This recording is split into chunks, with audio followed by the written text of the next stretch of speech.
Hello friends, welcome to our channel. So today we will be studying about facial artery. We'll be talking about its introduction, its origin, its course, its branches, anastomosis, and last transverse facial artery. So we all know that our face, which is very highly vascular. So why it is vascular? Why it is like what are the arteries which is supplied? It is supplied by.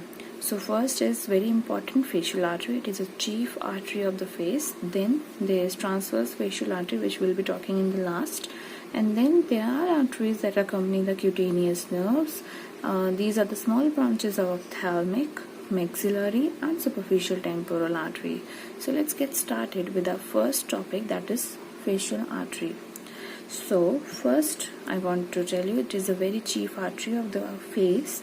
Then to appreciate from where it, the introduction is that it is a chief artery. So from where does it originate? So for this I really want you to appreciate this by having a look into this diagram over here. So as we can see that the external, when we take about the carotid triangle, we have the two branches, right? External carotid artery and the internal carotid artery. So for a moment we'll be talking about external carotid artery. So it is very clear that it originates from external carotid artery. So just above the after giving the lingual artery, it gives the facial artery. As you can see, it's a little bit tortuous, it's winding around like this. So we can also see over here that it gives occipital artery, then posterior auricular. So this is not a concern, but over here there is transverse facial artery, the small branch. Okay, so our main topic will be this facial artery, which is going like this. Okay, so now let's talk about its course.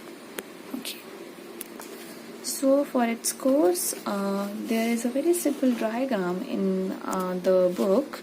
So let's see over here. So if we see the course of the facial artery, then we can see that it's arising from the first in the facial artery, right? Then what it is entering the face by winding around the base. So before this I really want to tell you one more thing, that where it is originating at the tip of the greater cornea of the hyoid bone, and in the cervical part, so the cervical course, it passes through the submandibular region and finally enter the face. So in the face, it winds around the base of the mandible by piercing the deep cervical fascia. Remember, where does it pierce? Deep cervical fascia at the antero, like in front and below, at the antero inferior angle. This is the antero inferior angle of the masseter muscle. Over here there is a masseter muscle. So over here it enter the face, right? So over this area we can easily palpate the facial artery. That is why it is also known as anesthetist artery. So further, first it runs upward. We can see how it is running upwards, forward to the point 1.25 centimeter lateral to the angle of the mouth, angle of the mouth. Then it ascends by the side of the nose up to the medial angle of the eye over here. Over in the eye of the medial angle of the eye, it terminates.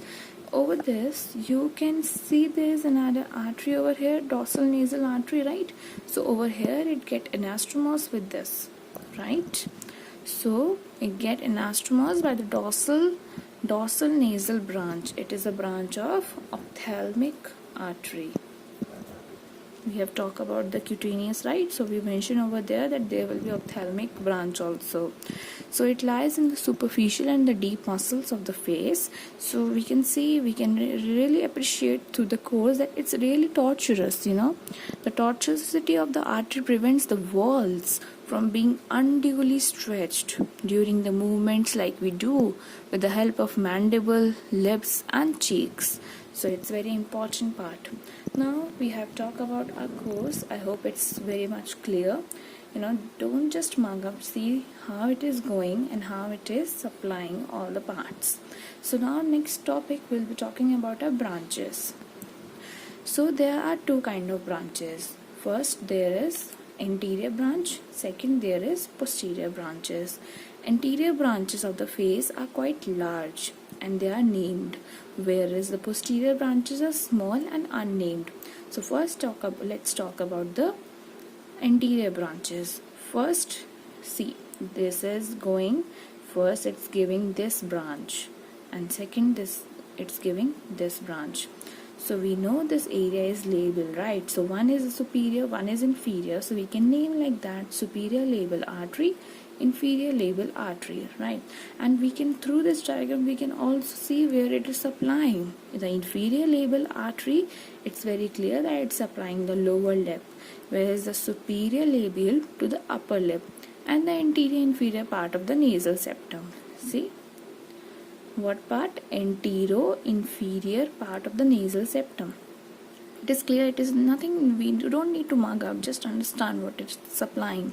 Then the next one is, we can see over here, these are the small arteries, right? We are talking about the big arteries.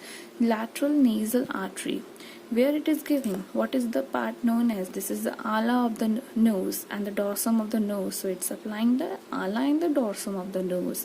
So the next one is the posterior branch, that are very small, and these are some small arteries which are unnamed.